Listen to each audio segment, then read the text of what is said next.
Hello everyone, and welcome to a very scary and spooky episode of the show. And get ready for thrills and chills, cause this one's got it all. We're on our way to Old Abilene Town, which you may have seen or heard of in old cowboy movies. This place is famous for rowdy cowboys, outlaw riders, and rumbling brawls in the streets. But it's also known as a ghost town. And in fact, it's been named by the Salina Journal as the #1 haunt in all of Kansas. A title which has been earned over the passing of 2 centuries by tales of ghost riders in the skies. People say there's a little black cloud that hangs over this town, like a memory of violent shootouts at night.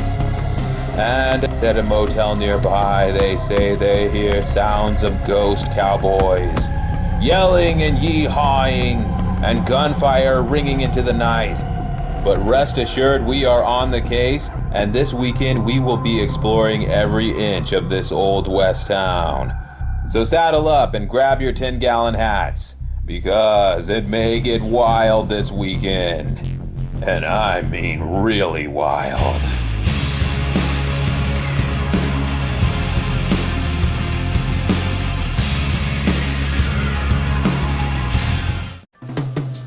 Hello everyone, and welcome to a special episode we have this weekend. We're in a place called Abilene, which is a small town in north central Kansas that happens to be right next to Interstate 70, which is a major highway that goes across the nation. The word Abilene comes from the Bible. It means grassy plain. Abilene began in 1857 as a stagecoach stop and was originally called Mud Creek. But in 1860, a local cowboy's wife said she refused to live in a town with that title. She was not going to live in a town called Mud Creek, and so she picked out a new name going forward. In 1867, the little dot on the map finally became a real town when the Union Pacific Railroad established a train depot there and a large stockyard for loading cattle.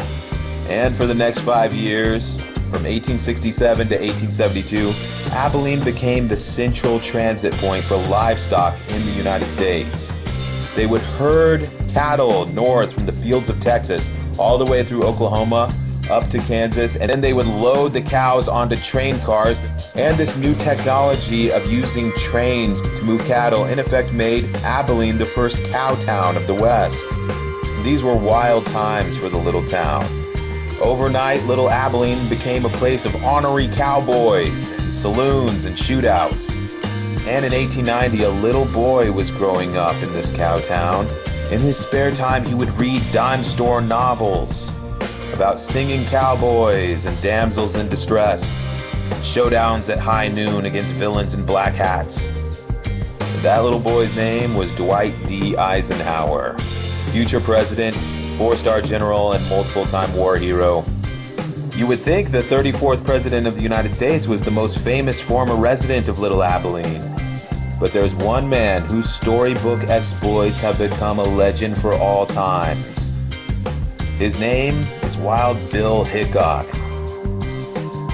Born in Illinois, James Butler Hickok came to Kansas in 1855 at age 18 to find work as a stagecoach driver.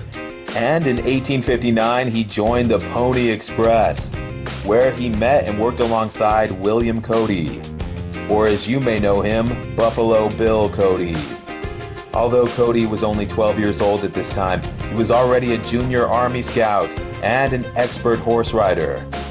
And despite their age difference, the 2 young men became instant friends and had many, many thrilling adventures together that became the stuff of Western lore.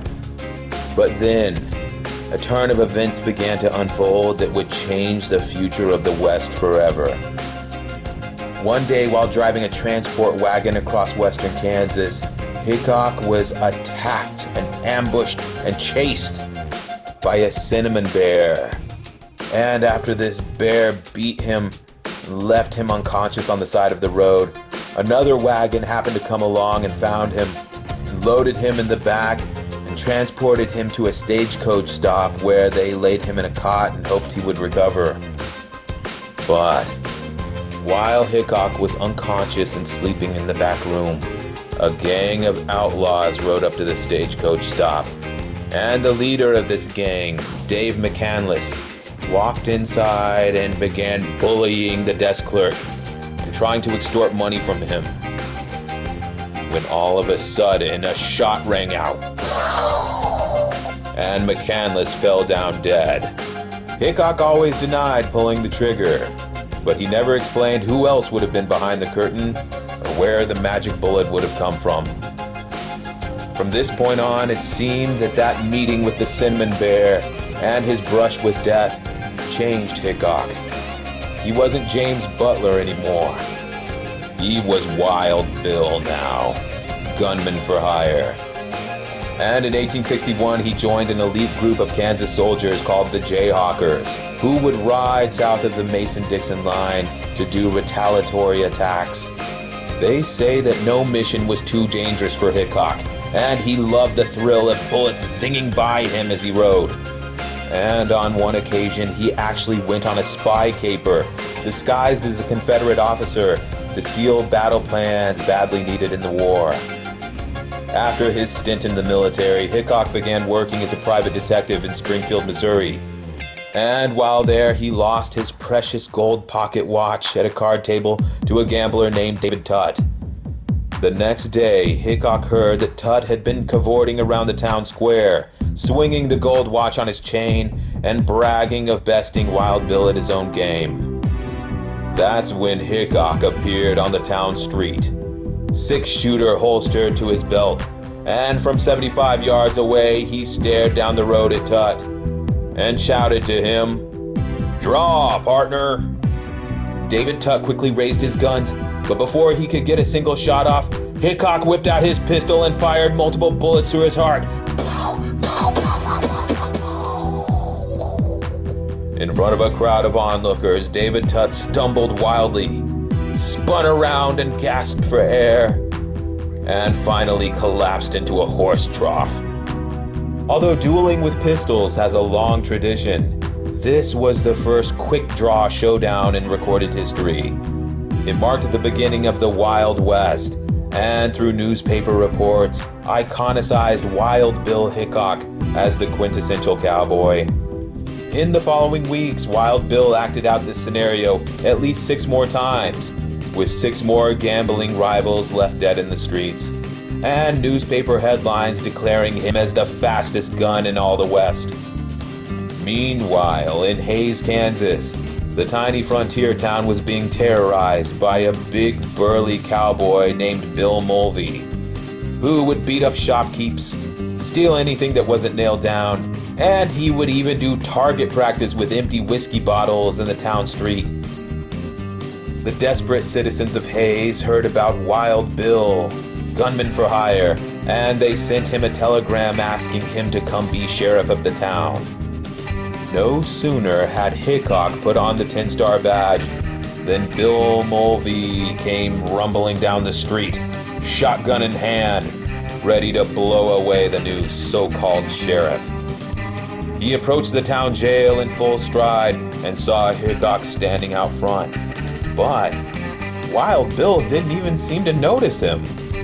He just stood there, his eyes wide as dinner plates, looking at something incredible and unbelievable behind him. When Bill Mulvey turned around to see what it was, he heard the click-click of a gun and realized he had made the biggest mistake of his life. Wild Bill shot him in the back. It was the oldest trick in the book. And he used a similar ruse later that week when 2 cowboys attacked him at once in the town saloon. He let them beat him until they believed he was unconscious, but when they turned around and started to leave, he pulled a gun from his boot and blew them both away. Then he said, "I was playing dead, boys." And a few days later in the same saloon, he perceived a man named Samuel Strawhan's comments about his clothing were actually meant to be a backhanded compliment. And so he pulled out a gun and shot him right between the eyes.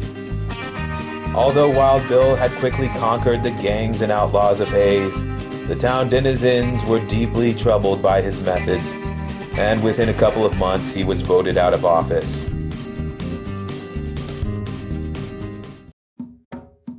In 1867, Wild Bill got a new job and amazingly was reunited with his old friend Buffalo Bill Cody.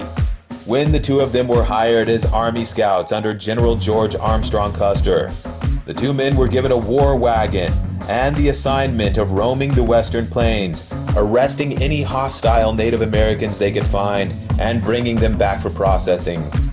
Their mission was a great success, until one day, Buffalo Bill told Wild Bill that he was quitting because his heart wouldn't let him do this job anymore. "What are you talking about?" said Wild Bill. "This is the greatest job we ever had." But Buffalo Bill shook his head and stared into the distance. "What about the future, Wild Bill? What about the next generation that's coming? We're standing on the frontier of a new society, and what we do next matters. I want people to understand that being a cowboy isn't about shooting and fighting. It's about being happy." He turned and looked Hickok in the eyes and said, "I'm thinking of starting an outdoor circus for kids and families. It's going to be called the Wild West Show. I'm going to need performers that know how to rope and ride, and I would love it if you would come with me." Wild Bill thought for a minute, but shook his head no. "I'm not ready for that, partner." And so the two men shook hands, climbed up into their saddles, and rode their separate ways. A few days later, Wild Bill wandered into the little town of Abilene, and it was at the city limits he saw a sign posted, "Marshal Needed," but the sign was full of bullet holes. When Wild Bill went to apply for the job, he met the town deputy, Jingles, an old cowpoke, who told him the previous marshal wasn't only killed, he had had his head chopped off with an axe. But Wild Bill Hickok wasn't afraid of anything, and he had a plan. He wasn't going to make the same mistakes he did in Hays. This time, instead of trying to lock up all the bad guys, he was just going to let them be themselves and focus on maintaining the peace of the town. The most notorious outlaw in Abilene was John Wesley Hardin, a famous gunfighter with 27 kills notched on his belt, and Wild Bill's first order of business was to very politely ask him to check his guns before entering the town saloon. In his autobiography, Hardin said that he did comply, but when he turned over his guns, he whipped them out in a split second and aimed them right in Hickok's face to let him know he could outduel him at any time if he wanted. Hickok later said he didn't remember it that way. But of course, John Wesley Hardin had other guns. And one late night, after a wild party at the Bull's Head Saloon, Hardin went to his hotel room to get some sleep. But a man in the room next door was snoring loudly, and so Hardin pulled out his gun and shot through the wall 6 times. And suddenly the snoring stopped, if you know what I mean. But then Hardin looked out the window and saw Marshal Wild Bill coming to investigate, and so he jumped from a second-story window out the back and landed in a wagon of hay where he hid until morning. There was never any proof who shot the snoring man, but Hickok strongly suspected John Wesley Hardin. And one day when Hardin was publicly bragging about shooting a crow in mid-flight, Wild Bill commented, "I suppose that bird didn't have a pistol to defend itself, Wesley, but I do." Tension was growing with the other scoundrels in town as well. Across the street from the famous Alamo Saloon was an even darker and more dangerous place called the Bull's Head Saloon, a wretched hole of scum and wickedness. The barkeeper was an evildoer named Phil Coe, who was angry at Marshal Hickok for scaring away his best customers and costing him money. And so he tried to entice John Wesley Hardin into challenging him to a duel. In his autobiography, Hardin said that he actually respected Wild Bill and told Coe, "If you hate him so much, why don't you pull the trigger?" And eventually, that's just what Phil Coe decided he would do. He formulated a plan. On the next Saturday's cattle drive, he would put out a dozen barrels of free beer for all the cowboys to enjoy. And when they would inevitably start fighting, Wild Bill would have to come, and Phil Coe would be waiting in the shadows with a stray bullet with Hickok's name on it. But what the evil barkeeper didn't know is that Jingles, the town deputy, overheard this plot and ran to tell Wild Bill.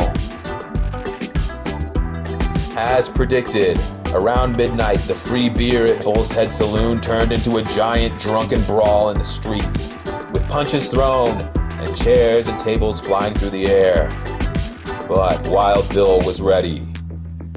And instead of appearing from the front door of the town jail on cue, he snuck up from a corner alley and saw the barkeeper armed with a rifle hiding behind an old hay wagon. "Coe, you coward," he said. "Come out here right now and face me like a man." A shocked and surprised Phil Coe fumbled with his gun and ran out into the street firing wildly. At the same moment, Wild Bill kneeled down, whipped out both pistols, and let his guns blaze.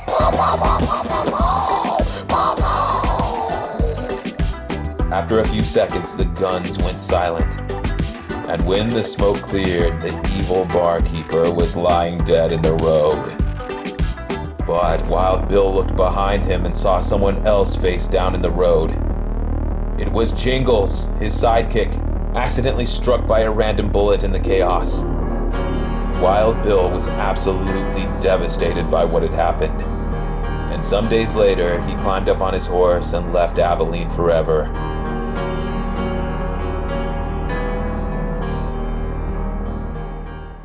In the mid-1870s, Wild Bill became a drifter, wandering from town to town across the West, never staying anywhere more than a few days. And in 1873, in a small town in Nebraska, Hickok was put in jail for recidivist vagrancy. It was then that an old friend came to visit him. Buffalo Bill Cody sat down next to the jail bars and asked him why he had been sleeping on the streets. Hickok told him that he hadn't been sleeping at all. Every night he was tortured by memories of his sidekick Jingles. "Now you've got to stop this," responded Buffalo Bill. Jingles wasn't some innocent victim. He was a lawman, stepping onto a battlefield. He knew the dangers. "Listen to me, James. That bullet could have come from anywhere. Jingles was your friend, and he would tell you right now that it's time to saddle up and get a move on."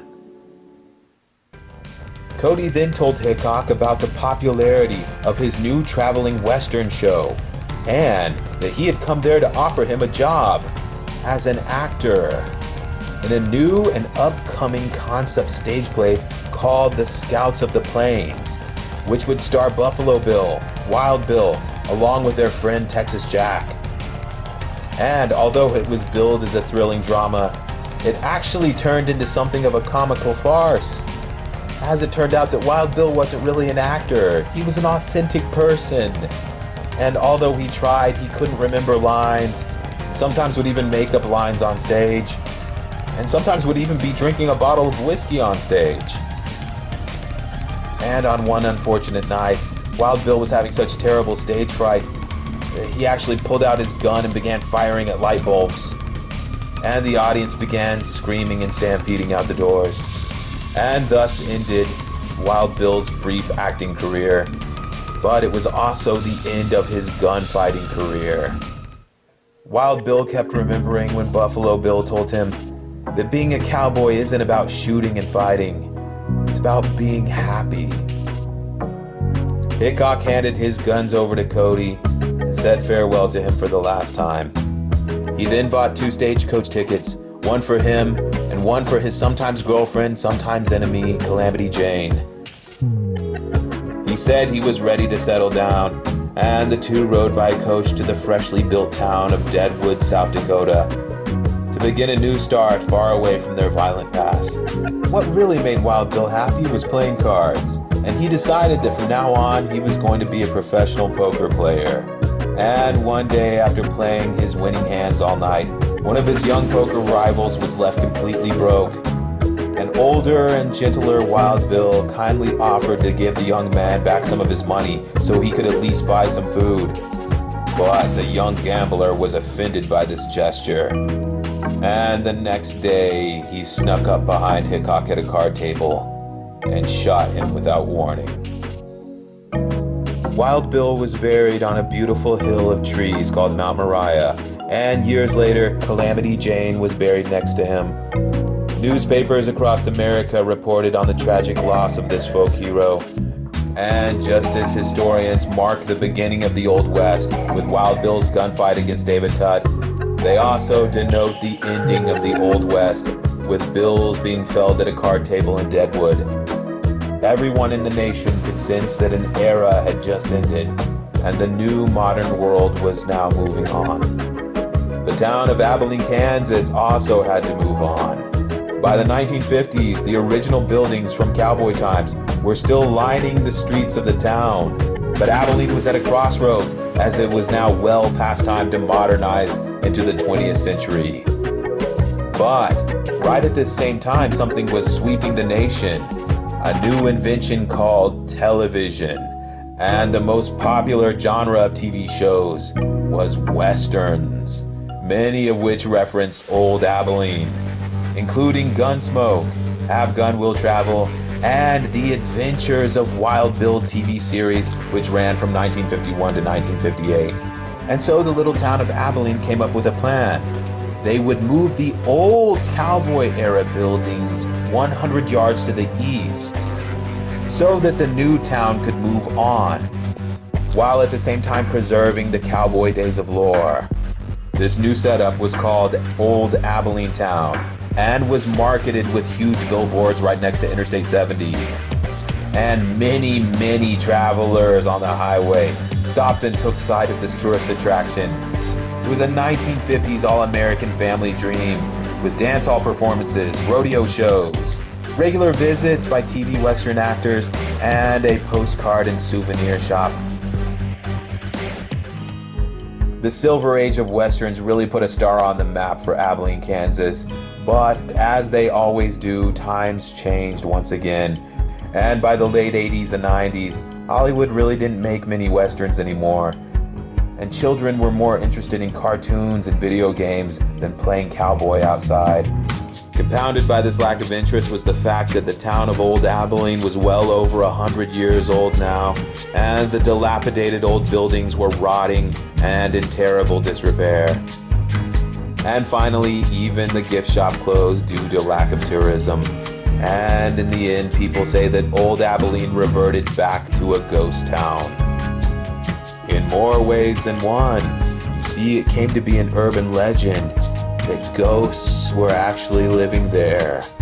You see, people sleeping at night in Abilene would be woken up by gunshots and the sounds of whoops and hollering coming from the old Alamo saloon. Also, it came to be noticed that Abilene always seemed to have a dark cloud hanging over it. Even on the brightest and sunniest of days across the state, for some reason there would always be a gray cloud over Abilene, and people came to believe it was the realm of ghosts. And in 2012, a poll conducted by Ghost Tours of Kansas found that Old Abilene was voted the #1 most haunted place in the state. You may think that the wistful and winding story of Abilene ends there, but you'd be wrong, because in recent times an all-new breed of Western heroes have arisen. And their name is the Old Abilene Town Gunfighters. And they have spent the past few years rebuilding and revitalizing the old town into a family fun zone all over again. Because they believe, just as Buffalo Bill said, being a cowboy is about being happy. And this weekend, we're going to be on the scene visiting and exploring, and we're hoping all of you can come along too. Let's get started. Right, here we are in Old Abilene. And I think it's this way to the general store. Welcome to Old Abilene. I know we just ate that steak shirtless. Oh yeah, steak, baked potatoes. Talking about a great lunch here. Here at the Hitch and Post Saloon and Steakhouse. Maybe they have some steak fries, that's what I'm into. And as you know, my favorite food is steak fries with ketchup. Steak fries! Talk about the greatest power food ever known, steak fries. That's good. I know you like curly fries, but I'm a steak fries guy because you get more.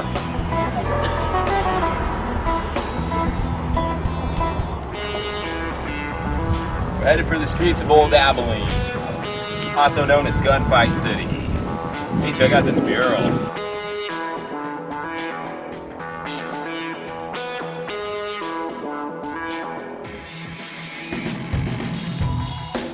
That's how they did it back in those days. And we're at the Old Abilene Town General Store. Why don't we have a look here?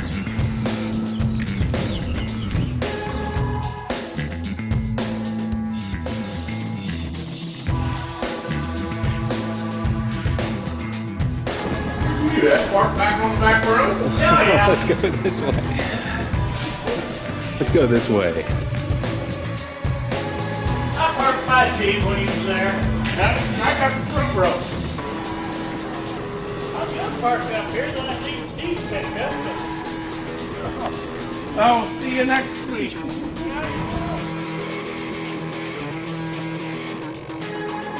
Yes, here we are in Old Abilene, also known as Gunfighter World.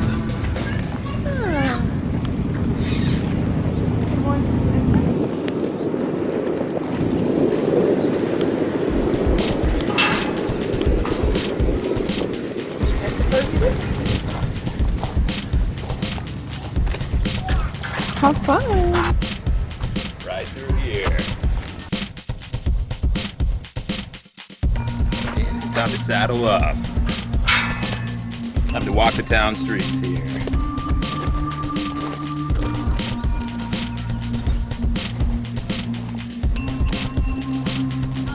Oh, yes. That's what it feels like to be the town sheriff. Oh, wow. Oh, that's too cute. Walking down the boardwalk here, you may have noticed the sign above that says Viola in big letters. Well, it's a shoe store.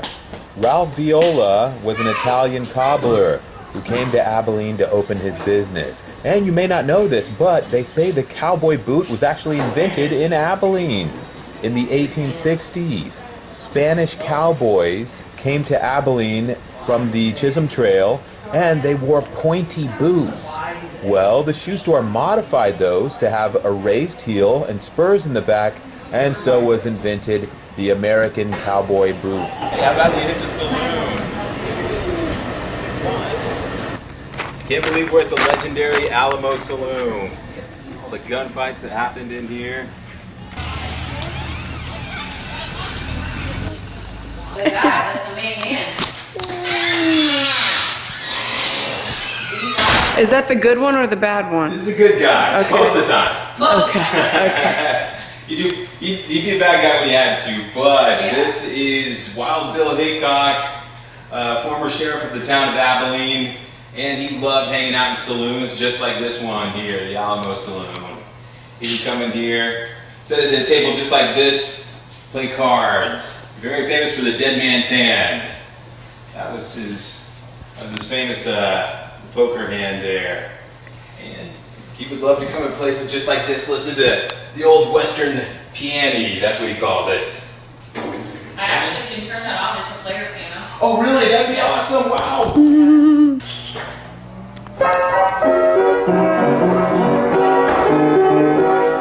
It's like a ghost piano.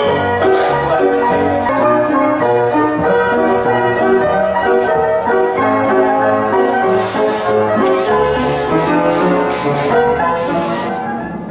The Alamo Saloon is world famous as one of the rowdiest bars of all time, and it helped Abilene earn the title of the wickedest little town of the West. Wild commotions were commonplace back in those days. And we were told that this music stage is actually a very faithful recreation of the dance hall days. And another exciting tidbit is that the cattle horns above the bar are the originals from the 1860s. They were lost for many, many years and then tracked down and reinterred here at the bar. An incredible return of history.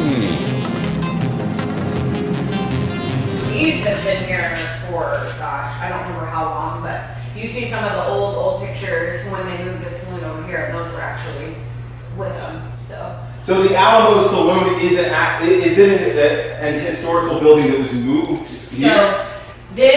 So the original Old Abilene Town offices were on Texas Street, so it's a couple blocks to the west. Yeah. This, I believe, this whole town was moved over 2 blocks in the early 50s, I believe. So, I mean, some of it's original, some of it's not. Like, this part of the bar is actually original. Like, they actually have the word. This is the real Alamo Saloon bar. This is actually, like, period original. It's old. Yeah. We're filming effects of it. we're redoing a lot of things to make it, you know, more stable. But, yes, this is the actual... I love these chandeliers above the bar. Yes, Where would we even find those? like our candy cane room where we redid that. Yeah, where are you guys from, by the way? We have a pin. Wichita. Oh, we're the shop, awesome. And we'd be happy to sign in here. Yeah, we have a guest book too if you want to sign. Some more trivia for you here. Wild Bill was actually the second Marshal of Abilene.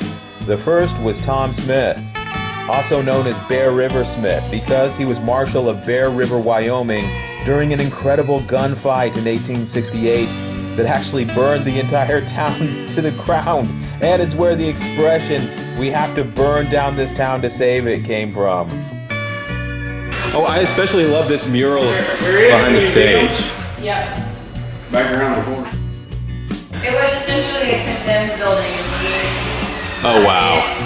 All of us. It was a big group effort. Really? Yeah, we all came in, we gutted everything, and then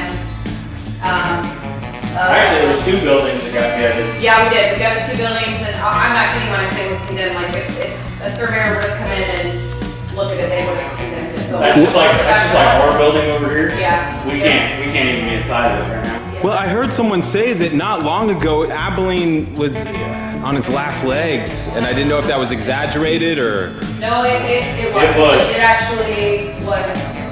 All of these buildings got very run down, very termite stricken, very just. The roofs were all freaking. I mean, they're still leaking, but we're in the process of getting all of them fixed. Now, is this Merchant's Hotel picture from the 1800s here? I believe so. I believe that is the original Merchant's Hotel. That one was actually brought in. Yeah, that one was brought in. Moved. That one is almost the original, but it was moved in here. Certain parts of that one had to be taken off in order to get it here. Oh, I understand. And so they kind of brought pieces of buildings, or mostly... Like the jail is the original one. They just took the bottom log off of it and did the rotted out so bad. And like some of the buildings we've had to tear down, we repurposed them.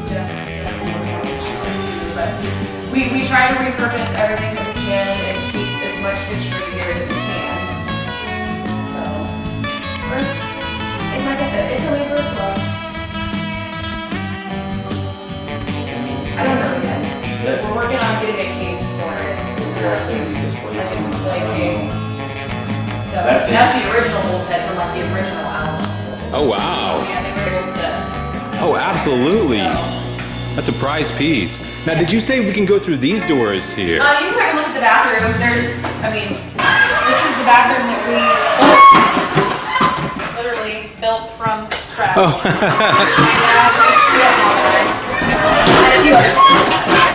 This is all like repurposed from the blacksmith shop. Oh, wow. There's a little sign in there that talks about it. But yeah, all of this, like, all from the blacksmith shop. Dad made this door. It kind of has that blacksmith look to Yeah, it. this was actually my great-grandfather's. He made this. Oh, really? Wow. So another, just piece of our history here. Yes, great history. I love this picture too. Oh yes, some of the longhorns. Those are big horns. Yeah, we have wow. some longhorns. Actually, they're coming up for the fair in 2 weeks. For the 75th anniversary, they're going to drive the longhorns down the streets like we used to do in the old days. You know, they have their cowboys that drive them. And those look like the kind of bulls you do not want to get cornered by. actually, they're very, very, very docile. Oh, really? Yes. They're so used to being around people that they don't even, it doesn't even faze them. So they're basically like big cows. Yeah. And they're both steers, cows, they're bulls, they're all very, very tame. This, we're going to have to go around. Let me make sure this is open. Oh, there's no big deal about anything. We're just kind of wandering around.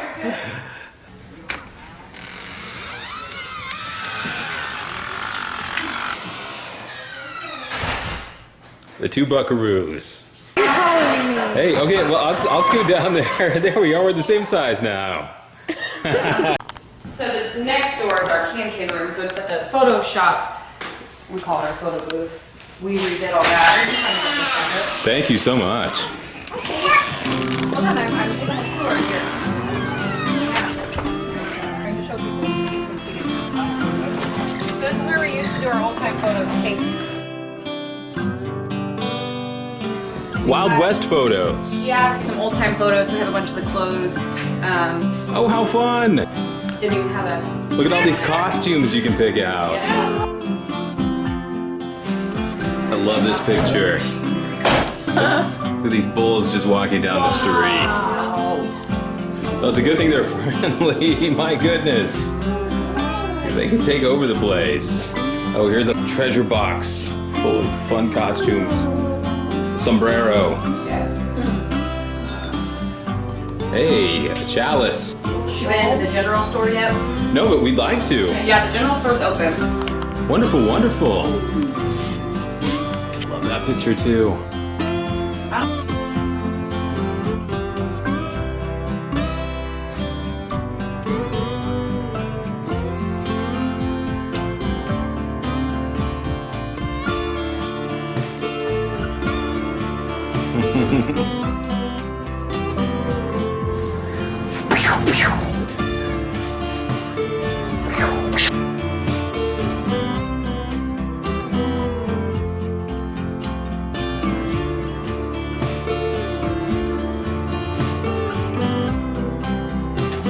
Tells me that's not the first time you pulled a weapon on someone.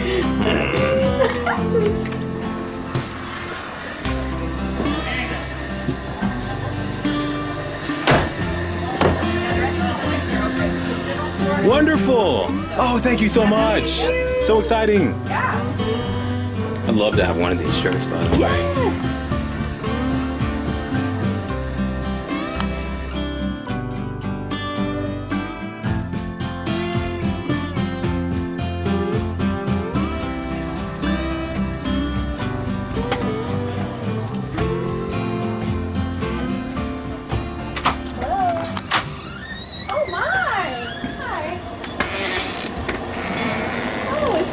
Oh, wow.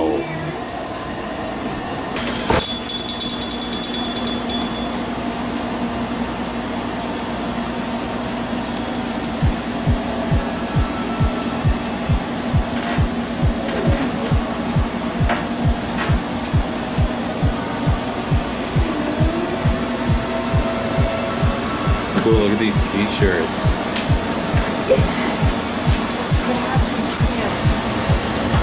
The Opera House and Livery Stable. The real Wild West.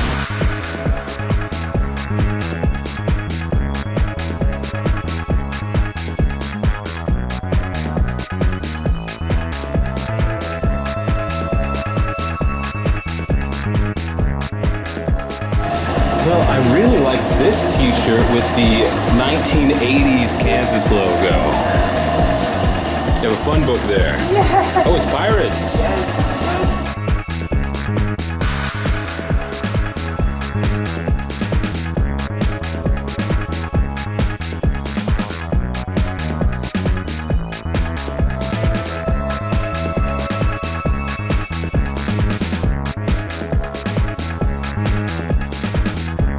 Interesting jewelry here too. That one has little cowboy boots on it. I like that one.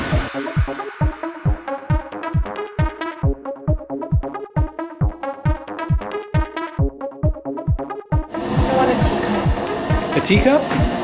Really? One Abraham.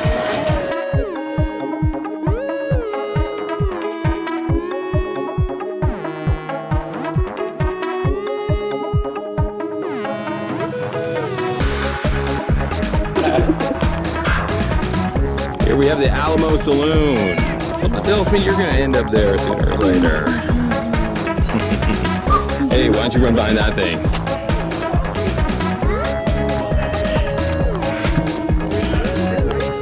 Yep.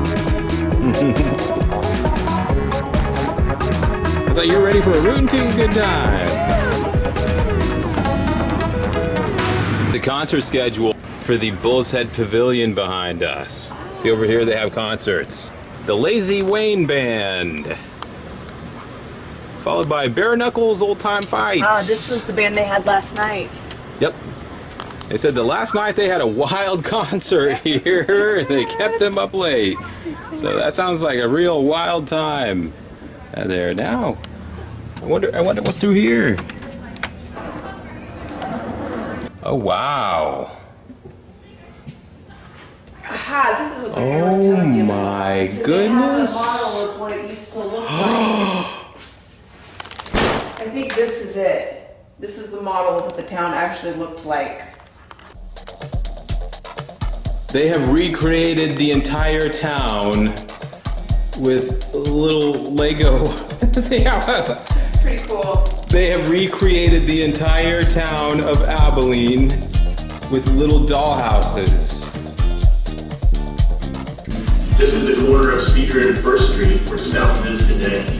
George B. Seeley arrived in 1869 from Springfield, Illinois, and ran a dry goods store for 10 years. Right after Tom Smith became marshal, two cowboys came riding down the street. The largest man of the two spoke, saying, "No, I will not take off my gun for no man or no city." Quick as lightning, Tom reached for him with both hands.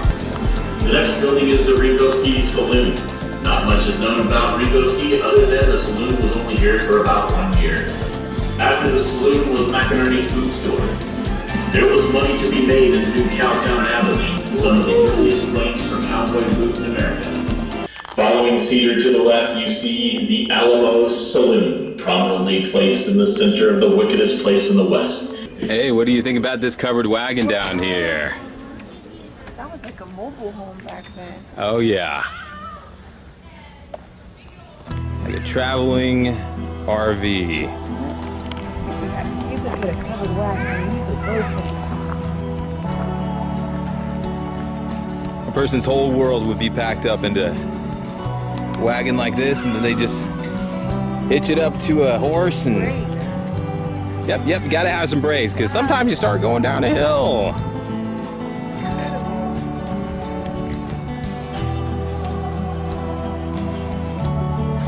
Well, they had a big pot where they did all their cooking inside. Yep. Big pot full of Texas chili. Say, hey, how about pork and beans tonight? From 1989 to 1992, Wild Bill Hickok was portrayed on television by actor Josh Brolin in The Young Riders, alongside actor Stephen Baldwin as Buffalo Bill Cody. The series was developed by ABC following the success of the movie Young Guns, and it ran for 3 wonderful seasons, and it's available on DVD if it sounds like you would enjoy watching it. That one's a zombie. Yes. Zombie burger. What? It's jalapeno peppers, right? It appears to be jalapeno peppers, yes. And Hey, habanero this might be exciting. This might be exciting for you. Hey, cool. What you got here? Chili burger. Oh, you can see the thick Chili burger. a lot of chili on that. Well done. Maybe I went too far on the chili burger. And how's the zombie burger? It's delicious. It's creamy and spicy. Really? Now I'm wishing I had gotten it. Wow. And right here across from the Alamo Saloon is the famous Merchant Hotel. And in fact, Abilene was a town of merchants, including the real McCoy, a cattle baron from Abilene who was so proud of his fine cattle he introduced himself to people as the real McCoy. And the colloquialism spread across America came to mean a fine product or something of genuine quality.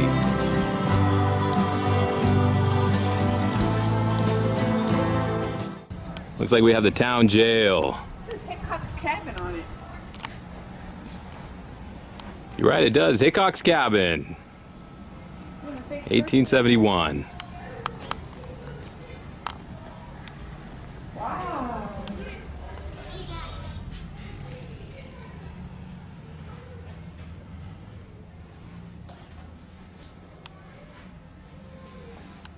Here's where the guard would be posted. And right over here we have Wild Bill Hickok's desk and office, where he'd come to fill out paperwork on the cattle rustlers that he shot. He would blow them away and then come here and sit down at his desk and get it all written down. They'd use this for... fat guys coming down here, they'd use this for cover. Up behind this, you wait for them to ride through. Sometimes if your enemy was around the corner here, you just get a corner like this.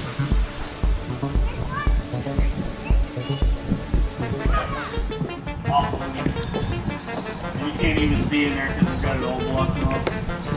Because it's all shifted. Yes, I heard about that. This is the museum. From here over, the entrance door over there. Oh, great, wonderful. And you said this fellow's name is Ferdinand. Ferdinand. Yeah. Wow, this looks life-size. It is. They had a kid. He grabbed a hold of him up here and started to fall back. Oh, I see. Well, that can be repaired. Well, yeah, but it's all Oh, I understand now. Yeah. Wow, imagine just standing in front of something this size. well, and in September when they have the Labor Day, I think we'd like to be here for that. They have the cattle come right through here. here's the museum. Cool. This is Wild Bill Hickok in, it looks like buffalo gear. That's what's happening next Saturday. Oh, there's an MMA fight here next weekend. Kickboxing fight. They're gonna have a kickboxing here next weekend. But here's where they up here at Abilene, where they loaded them on train cars and they sent them east and west. Yep, if you see what this is, this was the big cattle area down here, and they would do cattle drives right through this trail that would go through Wichita, up here to Newton, and then they would put the cattle on trains. There's Kansas City and Denver. And there was also a route that went to Ellsworth. But the main route was to Abilene. Yeah. And some of our, if you look at the history of Old Abilene Town, there's two of us that actually have historical names. Oh, really? My character, if you look into it, is John Gibson Clements. John Gibson Clements. He came from Texas Uh-huh. up here on the cattle drive. And if you watch the deal of one that Hollywood put out, it doesn't portray the truth. Oh, it doesn't? But he knew if him and Wild Bill were to actually get into a gunfight, John Wesley Hardin was a faster draw, he would have killed him here in Abilene. Oh, really? Yes, that was the truth. John Wesley Hardin was a faster draw at the guns than Wild Bill Hickok was. That's what they don't tell you in the movies when they portray the history of them. They do not tell you that. You can't mess up history. No, sometimes in Hollywood they say, well, let's rewrite this a little bit. They rewrite it the wrong way. Yeah, they do. They should have rewrote it to the actual history of it. Yeah. That's how the history goes. It does. Some of it gets pretty wild. Got T.C. Henry on the wall in there with his horse. And then this is actually your chuck wagon room. Love this old Western gear here. Oh wow, yes, I love And then this. you got the Smoky Hill Trail. We've been on the Smoky Hill Trail. How Tom Burr Smith was a bare knuckle brawler. And if he had to draw his gun on you, Yeah. you were in trouble. Most of the time he just punched you. He just knocked you out and go from there. Oh, this is fun. This is the fun area for the kids usually.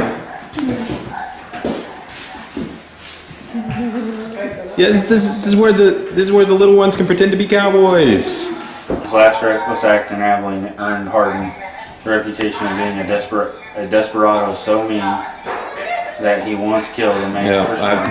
heard that. I'd heard that. It all went haywire. And pretty bad when you have to jump out of a window to escape from the second story. That's just the Kansas City stockyards where you're standing right now. Yeah. It was where the Abilene stockyards used to be. Oh, we're standing right on the Where the Abilene stockyards Abilene used to be. Stockyards. This is amazing. I've been to the Kansas. Yeah. Is where Texas Street is here in town, which is right up the Yep. right up Buckeye here a little bit. Yeah, we know where it is. It's where Texas Street originally was. Cool. It came right up from Texas, and they say just run the cattle right through here. It's been so exciting. We might even stop by the saloon. We still have a gunfight to put on Oh, terrific. Well, we'll be front row for that. here in another half hour. Oh, yeah, we'll be around. I mean, we can do one now. Oh, no, whenever you guys are ready, we're just having a great All we're time. doing is waiting on people. I mean, we didn't even do the earlier one because there was really nobody here, so we just... Oh, it goes that way sometimes. Yeah. But see, there, like I said, there's the actual chuck wagon there. Cool chuck wagon. Oh, see, that's why it has the big pot in the front. That's actually the back end of it. Oh, the back end. Oh, gotcha. On the back, the front wheels were always smaller to steer with. You bet. So that was just where they would have the big pot with a ladle and. The tongue was on the front end, where the tongue is actually sits on that end. Oh yes, I love the way the new pavilion looks. Old Western coffins. I'll save you some trouble. Yep, they just box them up after the gunfights. Oh my. They didn't do the real fancy ones back then. They just said box them up. I just threw them in a box. Yeah.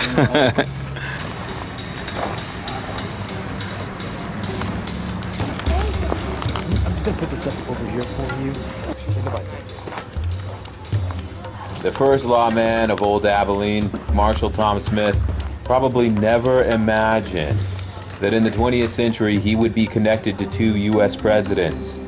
The first being Dwight Eisenhower, who as a young man visited the grave of Tom Smith to seek guidance and courage before entering the Army. In 1869, Tom Smith was outnumbered by evil men 500 to 1. Nevertheless, he walked tall and carried out his duty. And throughout his life, Eisenhower reminded himself that a man must do what is right, even if it means paying the ultimate price. The second U.S. president was Ronald Reagan, who in the 1960s TV show Death Valley Days portrayed Tom Smith and his heroic actions. An interesting note of history, how these three great men are connected by a thread of history which runs right through Old Abilene.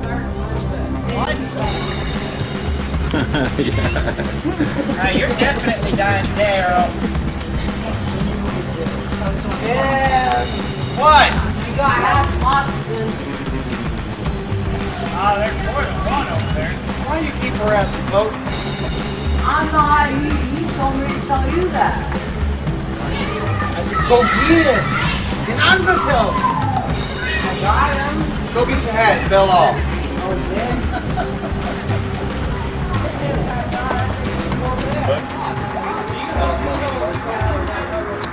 The beauty Marshal, the drunkie. Are y'all ready for a gunfight? Yeah! Captain Jack Colby. I'm Johnny Ringo. Deputy Jim Smith. My name's John Gibson Clements, but y'all can call me Gib. I'm Miss Anna. I'm Miss Alice. My name's Johnny Benjamin Fitzby. I'm the local gambler around here. He's horrible at it. Oh, you shut it, Marshal. I'm Earl Barlow and I'm stupid. And we are the Old Abilene Town Gunfighters. We're a band of misfits and malcontents. Some of us just happen to be slightly less educated than the rest of us. I'm proud of it. With that being said, the guns we use are real guns. capable of firing loud ammunition. We use black powder blanks out here.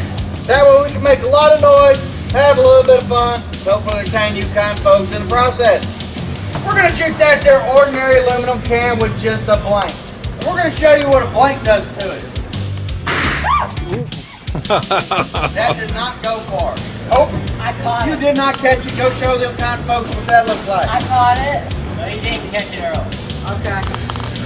Now as he walks that can up that boardwalk, if you know a way to put that can back together, you let me know. So, down the boardwalk for it.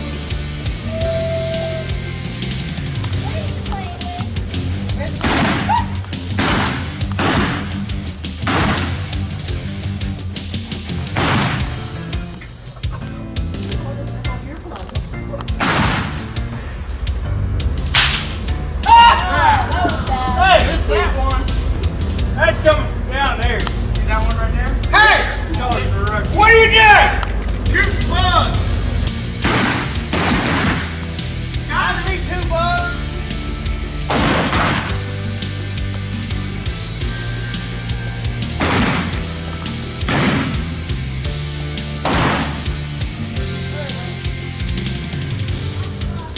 Shooting bugs. I ain't shooting no bugs no more. Now you might be able to go back to sleep. I can try. It never works. Here? Hey, Sweet chick said. she's not here today. Dan? Well, JJ, what are you doing? I don't know. Got money today? No. I think he's trying to cheat. I know. Marshall! You're calling a cheater. Yes. And I'm going to take your word for it. I don't have any cards up my sleeve. So who's calling the card cheat? Were you playing cards with him? You were playing cards. You won. Were you winning? How's that make him a card cheat? He dealt too many cards. He's got 5, you got 5. You're supposed to have 5 cards. I think he's too drunk to go out. You get 5 and he gets 5. Jerry's not seeing like How many do you think? How many cards do you think you're supposed to get? So you lost, so you're part of the card cheat. Come on. We're gonna go say hi to Cecil. Oh, Yeah, your best friend Cecil in there. I know. This way. JJ, I think you need new pants. I think you got a hole in those. I do? Oh yeah, I do. Did you steal those off a dead guy? No. You can. Are you sure? I think that's a In gun the hole. jail. In the jail. Are you sure? You got 2 options. Yeah. Alright. You can go tell Cecil to throw you in jail with a drunk. Or I got a nice box show for you. I think the boss. Yeah, go. Go. You're moving too slow.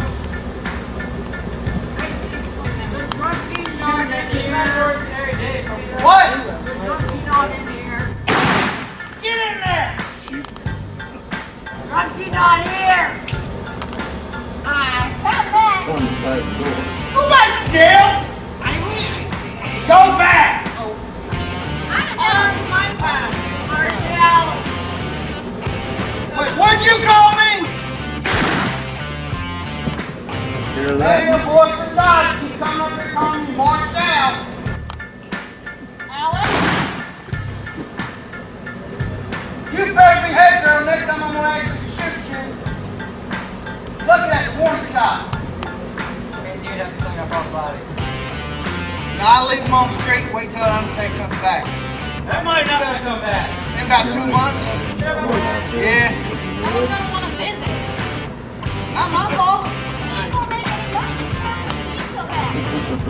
Y'all taking too long on this card game. I'm waiting on him! That's not real. Hey, Alright, come on. Nice rock. Here. In my desk. Take You this. can have the whole bottle. Go get it.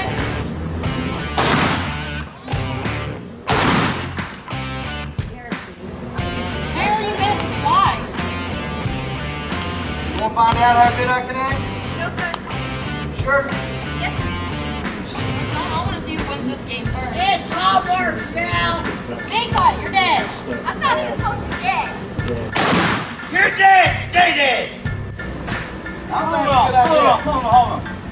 I'm gonna stop him right there. I threw in red, then he goes in the black, and then he throws in the red. Now if that ain't cheating, if I ain't never seen it. You can't just throw a card and then throw a chip and then throw another chip. That's called raising the bet. You threw the wrong one first. You can't do that. Look, you calling him a cheat? Yes, it is. Now, hold on. You threw your cards at me. You want to throw both of them out the bar? How about we tell him to go clean up the town? Hey, you two. I ain't cleaning up nothing. I got one of them that says I ain't cleaning up the town. I think Marshal just I said got you're a gun cleaning that up says you town. got two options, clean up town or get in the pine box. Was that a warning shot? I say I go in the pine box, you go in the pine box.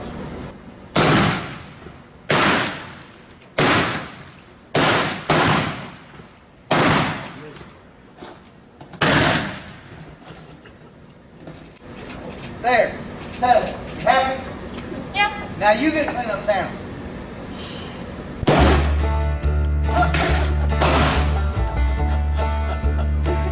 Now be dead! You want to come help us?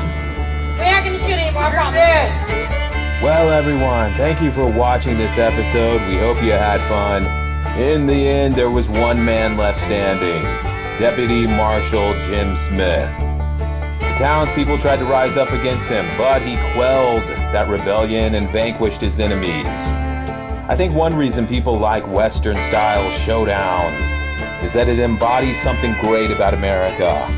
The idea that you can stand up for yourself against bad guys. And it's nice to see, in the end, a hero emerge from a cloud of smoke on the city street. It just makes you feel good. And by the way, if you're wondering about the things that go bang in the night around here, I think you may be looking at them. Officially, the gun battles are from 1:30 p.m. to 3:30 p.m., but something tells me these weekend warriors may continue the action into the evening hours, if you know what I mean. Also remember, there are concerts here at night and even wrestling matches, and that may be what's echoing through the night skies. Or it could just even be random people out there playing cowboys with their pop guns at night. As someone that owned a cap gun in the 1980s, I will tell you, those little gunpowder strips that they put in there are loud. And I couldn't help but notice that they do sell those in the toy store. So we may have solved the case around here. You know, in the mid-1980s, my dad brought us here to Old Abilene Town. I think it was around 84, 85. And I remember going to the little souvenir shop. And I also remember a little comic strip book I got. It was called Tom Mix and the Taking of Grizzly Grab. And it was a little book of newspaper comic strips from the 1930s, about the size of a large matchbox. And it came in a box of Ralston Purina Frosted Flakes. Not to be confused with Kellogg's Frosted Flakes. This was Ralston Purina cereal. And it was just there in the shop on the shelf, and it had on the front Tom Mix and the Ralston Straight Shooters. My dad got it for me. Apparently around 1983, Ralston did a throwback where they re-released comics from that area. The cereal's been around a long time. Anyway, a special thanks to the Old Abilene Town Gunfighters for saving the day and saving this place. I've got to tell you, back when I was here in the late 1980s, 89, I remember that it was falling apart. The buildings were rotting away, and if the gunfighters had not risen up and rebuilt this place, they put new boards, new roofs together, this history would have literally turned to dust and been gone forever, and it's been rescued, and they are heroes. And we hope to visit again soon. We heard there is a haunted old mansion on the north side of town, so maybe more mysteries ahead. Thanks for watching, and have a great weekend, everyone.